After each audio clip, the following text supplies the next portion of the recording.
Good evening সকলকে। এখন বাজে ঘড়িতে 6:30।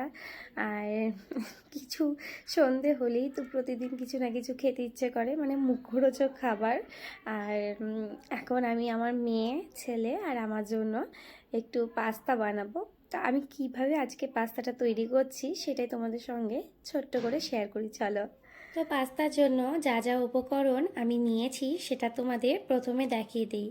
নিয়েছি broccoli, mushroom, sweet baby corn, আর নিয়েছি ক্যাপসিকাম, দুটো চেরা কাঁচা লঙ্কা ও কিছুটা রসুন কুচি আর পেঁয়াজ কুচি। আর সঙ্গে নিয়েছি যেটা মেন উপকরণ, বয়েলড পাস্তা। আর তারপর কড়াইয়ে বেশ খানিকটা সাদা তেল গরম করে তাতে দিয়ে দিলাম দুটো চেরা কাঁচা লঙ্কা, কিছুটা রসুন, আর তারপর কুচনো পেঁয়াজটা দিয়ে ভালোভাবে নাড়াচাড়া করে দিয়ে দিলাম যা যা উপকরণ নিয়েছিলাম সেগুলো। আর তারপর দিয়ে দিয়েছিলাম স্বাদ মতো লবণ ও যতটা পরিমাণ লবণ নিয়েছি ঠিক ততটা পরিমাণে গোলমরিচের গুঁড়ো নিয়েছিলাম। তবে সেই ভিডিওটা না আমার কাছ থেকে ডিলিট হয়ে গেছে গো, সরি তার জন্য।